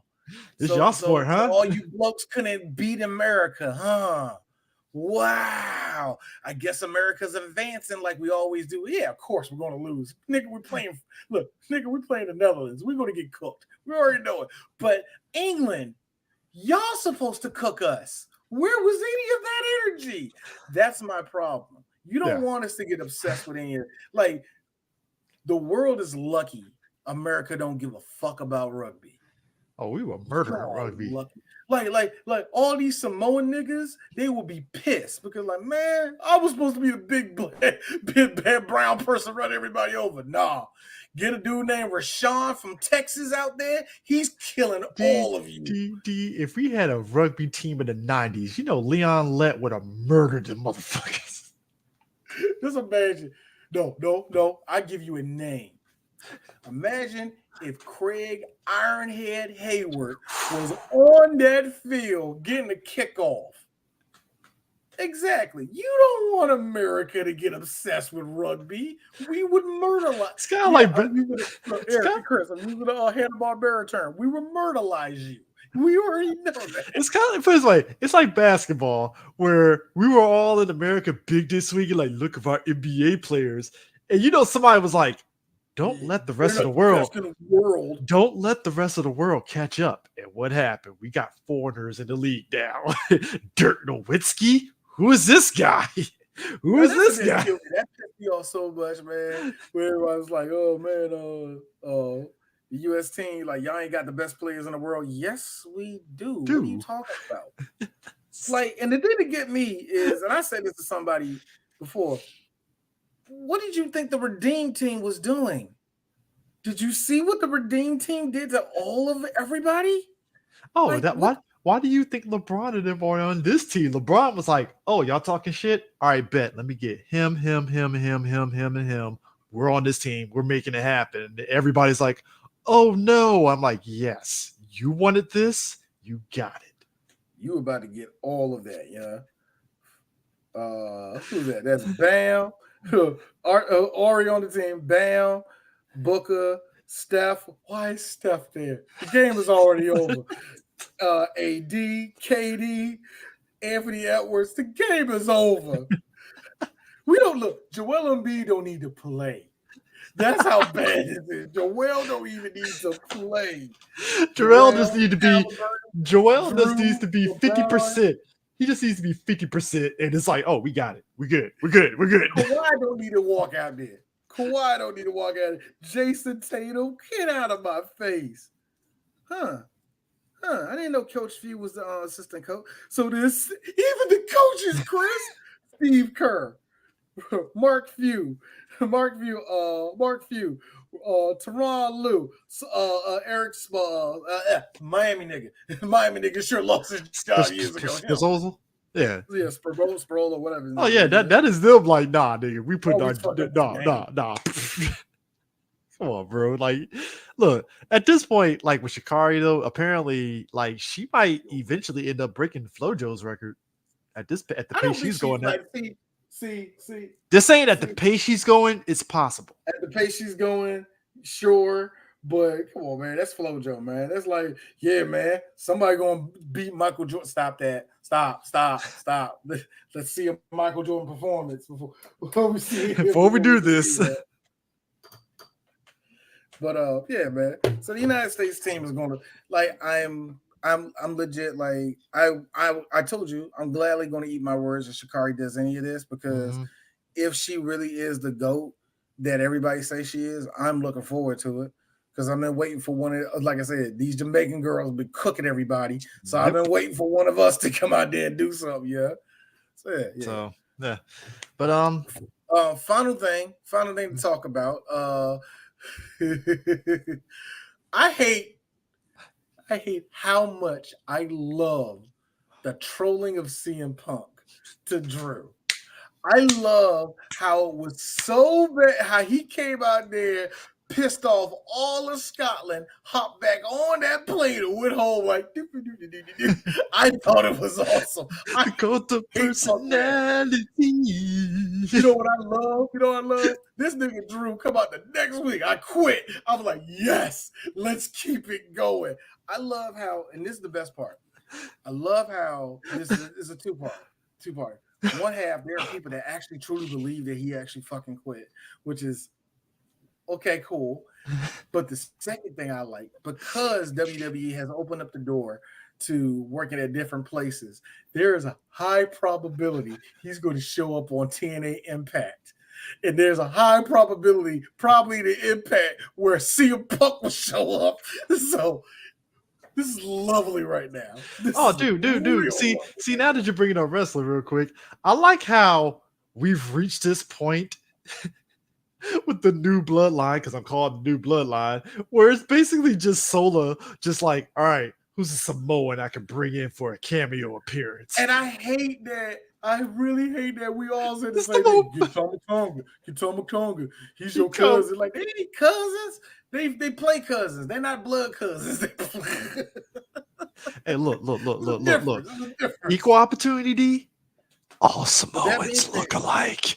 don't do that. He's Tongan. Tongan is different than Samoans. That's like saying, hold on, I need a good one for this. Okay, this is a good one. That's like saying Nigerians and Guyanese niggas look like each other. They do, but there's a difference. So shut up. There's extra steps to this, all right? There's steps to this, all right? No, but I'm just laughing. It really is like, look, Chris, if you met a nigga from Sudan, oh, you know he's from Sudan. Anyway, it just feels like, so we're just gonna get Samoan Tongan Civil War at this point with it feels like it is. And I do love that Tama Tonga actually didn't slow down coming right in. They gave him everything they given him every moment they wanted with him and all the rest of that. Yeah. Solo, like this is, even though it's slow period right now, wrestling, I like it because you got motherfucking Chad Gable beating up on his old people. Otis is about to come to a head. I've been waiting on that. The Y7. Shout out to my girl, Piper, finally getting her big moment, and they actually get it. She did good. Bailey, we knew Bailey was going to beat her, but the fact she got to do it in front of Scotland, that was cool as fuck. But of course, everybody's talking about these 6 motherfuckers, man. Yeah, well, yeah, 6, yeah. 5. Well, 6. No, the 6. Well, no, supposed to be 6. Supposed to be 6. I like how Nikki Cross finally succumbed to what the internet said back in 2016, that she needed to be Sister Abigail, and there she is. Bo Dallas, hey Bo, it's your second chance, nigga. I know. Just say it. Let's do this. And on real shit, seeing Eric Rowan right there with the mallet and it says help on it, I kind of teared up. I thought that was cool. I was like, oh shit, that's Luke's Jones. Oh, I love it. Let's go. The thing that get everybody know was seeing the dead body of Terry Gable. It's like Chad was there, and I was like, all right, cool. Oh, Triple H, I don't think y'all wanted to show it like that, but it came off that way. It looks weird. That's all I gotta say. And this right here, somebody put this up about K-Dot left. K-Dot never got a chance. Yeah. On a special Juneteenth episode of AEW, the ratings took a tumble. And I just want to congratulate for popping out on my ops. Only 500,000 K is wild. Now I mean, anyway, take care of yourself, twin. I like how it was just like, I like how even Dave Metzler ratings away from wrestling. Look, as a Drake fan, stop it. He's dead. D. I'm poking him with a stick. He ain't coming back. like his kid is like, nah, his soul is still dancing. Let's keep. Dave Metzler had to be the guy that said, hey, don't blame the blacks, all right? Don't blame the blackface. And I'm like, that's where we're at right now, where people are really like, these black folks, they took away the ratings from me. I'm like, guys, I want y'all to understand, this isn't the Monday Night Wars, which, by the way, let me tell you something about the fall of WCW. I hated how The Rock has to interject. It's a meme now where The Rock literally just pops up in the episode like, yeah, so yeah, I was over here in WWE doing this and crazy, right? What happened in WCW? That's his reaction every fucking episode. Every single time. I'm like, wouldn't you? Is this contractually obligated? You had to be in this because you really didn't. You really did. Like, how am I seeing you over Steve is the problem I'm having. Thank you. How am I seeing you over Steve, Mark, all the rest of the people that was over there on your side? Yeah, it's like, yo, you didn't. Like the shit that killed me. Like, I really care for WCW. No, you didn't, Rock. Wayne. They're the ops. They were your ops. You're a WWF kid. Don't do that. You're literally a WWF kid. Don't do that. No, but I will say, I'm now. I'm about Ric Flair. Well, everybody like Ric Flair, but still. No, so I'm watching it now. I would give it credit for this. This does come across more neutral than the rise and fall of WCW that WWE did. Oh, of course. Because I think in this, it's not on some, oh man, we were so much better. It was like, no, this is what's happening, and I glad to Rock's credit and his production company's credit, I will give them. They allow like Eric Bischoff and even Kevin Nash like to kind of tell the full like, yo, this is what happened. Here's, and these are things that I would say you heard, they kind of glossed over it. And when WWE did their thing. Kevin Sullivan was a big part of all the shit that happened in WCW. Yeah. And we barely got to hear any of his shit outside of like on shoot interviews. Yeah. So for him to be in this is and I think that's what makes it authentic to me. And that's why I'm digging it, because it's really tracking like, yeah, you might know the obvious stuff, but with Kevin Sullivan, like, okay, this is what was happening behind the scenes and why we did blah, blah, blah. And I'm like, okay, I see why you did this. Cool. Got you. Bet. There is this weird, like I will say it's kind of interesting how with the joint with Eric Bischoff, basically in so many words, like, yeah, I kind of became a yes man to Hogan. Yeah, which is the truth. I mean, because it's just. What I will give it is that here's the thing. Was that the reason why it all fell? No. Nah. It was more than that. Go to Kevin Nash. More of that, man. I love how Kevin always has the same. This is why Kevin Nash podcast is the click this thing. It's funny just hearing him talking about it. It's like, it's like he's the guy that's like he sees some shit and can tell you some good stories, and it's just funny. It's like this motherfucker got stories for days. Like Kevin, I like the fact that Kevin always admitted, I should have been booking, but they gave it to me. I ain't no reason to book. I'm like I was being fair as possible, but come on, man. Why would you give it to me? You know what? I had to really do the JonTron. Fair that I love about that. Like fair statement. I had the goddamn job. But they gave me the keys, so fuck it. Let's just keep this party going. You know what Kevin Nash? You got keys to a Corvette. What the kid's going to do with it? That's his attitude to the whole thing. That's why it's like, that's why I even went back then, early internet, when people were like, oh God, Jeff Jarrett and Kevin Nash. I was like, I don't really blame Nash because I liked him as a wrestler already, so I probably never blamed him. But now, as you keep hearing him talk, I'm with Eric Bischoff. It was death by 1,000 cuts. Oh yeah. It wasn't one thing. Singular thing. Yeah, it wasn't like, no. It was more the finger poke of doom was what I like to call good, stupid wrestling shit. That had nothing to do about the death of that. Stupid as shit, but it is goofy. Like wrestling always have flashpoints of, oh God. Wrestling always has that.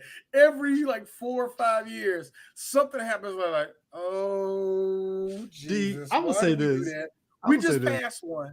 We just passed one last year with NWA having who was that? James Mitchell do coke, and the whole show was shit. Chris, I actually watched the whole NWA show. That is a whole God. It was shite. It was one of those things where it's like, what am I watching? Wrestling always has moments like that. That didn't kill WCW. You know what killed WCW? You gave a part of that, like you gave the booking to Kevin Nash. You kept overpaying people. You kept telling Hogan he can do whatever you want. You let You Vince changed Russo it. do stuff.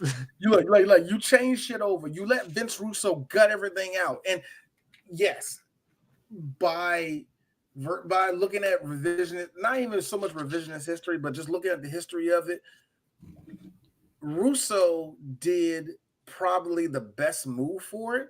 He just nobody knew what the hell they were doing, which was everybody give me your belts, take them down. We're going to do this. We're going to implement You want to this. reset this. They weren't bad ideas, and I'll give that Yeah. to Russo. He and everybody around them shouldn't have been doing it because they had no experience doing it, man. Or none of them were listening to each other and all that rest of that. Or here's another one that killed y'all. Y'all overpaid everybody. They overpaid everybody, which is my problem with AEW. Y'all overpay everybody. And I'm not saying that wrestlers shouldn't get paid what they're worth, but come on, bro. It was like I said, I'm with Bischoff. It was death by 1,000 cuts, bro. Oh, yeah. It was months, yeah. Oh, go ahead. One more thing. Everybody talk about Jade tripping off that botching off the top rope. Let me tell you something. I'm not going to be one of the people like, well, AJ Styles said it was loose, which I don't know if that's true or not. Who knows? Yeah. At B, it could have been slippery. She could have got up there. Sweat always gets on those ropes, and you can't fall. Yep. But here's the bigger part, Chris. We've been seeing Jade botch the last 3 years. Shut up. Yeah, and for all intents and purposes, from what I'm seeing, you could tell Bianca is trying to help her along that process. They're still going, and I know that about her. There's going to be growing pains with Jade. Anybody would expect that with her. There's going to be some growing pains, but to have this idea that like, oh man, she need to go back to NXT. Shut up. Yeah. Shut up. Look. Again, this is why D's not giving his full report on Jade until the year is up. Stop. It ain't that bad because she's still green. Let's be real. She's still green. Like I said, I'll give my rest of my report about her at the end of the year. But still, like, get out of my face. That was so stupid. But shout out to AJ Styles. I think today or tomorrow, or I think tomorrow or next week, he's going to be fighting Naomichi Marufuji in Noah because there's a wrestling agreement between Pro Wrestling Noah and WWE. Dude, the way everybody lost their we all lost of our collective shit. Because when I saw that poster, I was like, oh, word? Like, okay, shit. Okay. AJ gonna be going back to Japan a few times. You already know that. Like, AJ, go out there and rep us in Oh, you know that. And the real interesting part to me will be when the tournament, like, let's just say they stick with Noah. The question is going to be: are you going to let these guys enter the World Tag League and I forgot their little version of the G1? I forgot the name of that. But are you going to let one person in WWE go over there? I would because I think they already let William Regal's son do it in All Japan Pro Wrestling. Oh, okay. So I think they're going to probably be willing to do the same thing. Like I can imagine AJ Styles going out over there, or somebody else that's used to the Japanese crowd out there, because we want to see that, and seeing on TNA, Jordan Grace is already on there, but they had a little contender for the number one contenders match, and everybody saw Kazarian show up there, and Kazarian, who was like one of the 4 last people in that battle royal, was cool as hell. Because Kazarian's in NXT, but then Joe Hendry came out. Joe Hendry coming out in TNA coming out in NXT was one of the most hyped things ever. Because I was like, it happened. I'm looking at the clip. I'm looking at the clip. Here's me. It happened. It happened. Clap, clap. I believe it. I don't like Joe Hendry. Why? He ain't that great of a wrestler to me, but he's entertaining. We like, yo, when Dolph gonna show up with the TNA belt talking shit? Like, when is that gonna happen? Update D as we sign off. 3-0 Oilers over Panthers. Going into the third quarter, going to the third. We're really about to get a gate between y'all legs. I think you should squat right now. Like, yo, y'all about to go, y'all finna go to game 7, bro. Get ready to go back to Florida. Get ready to hey, you gotta contend with they gotta contend with all them Canadians traveling down to Florida, including Lord Gretzky. Oh yeah, he definitely gonna be there. Where the Panthers play at? The Panthers play at? They play at Sunrise, Florida. Yes. Yeah. Oh, right out of Miami. Yeah, they're right outside of Miami. You about to get some Canadians invading Miami, Florida. Boy, like that's gonna be a lot of all them Canadians coming in Dade County, bro. It ain't Drake. It's like, I know, it's like, oh, it's gonna boom the economy. Nah, it ain't. This ain't Gloria Estefan concert or a Mark Anthony concert, nigga. Only money you get hockey in Miami.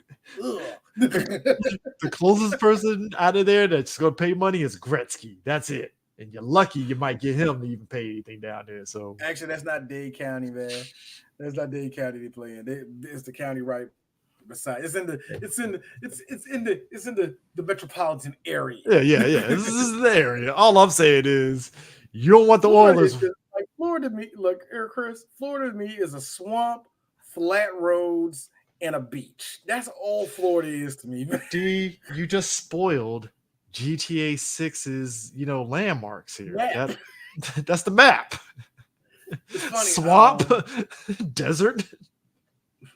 Like, it's funny.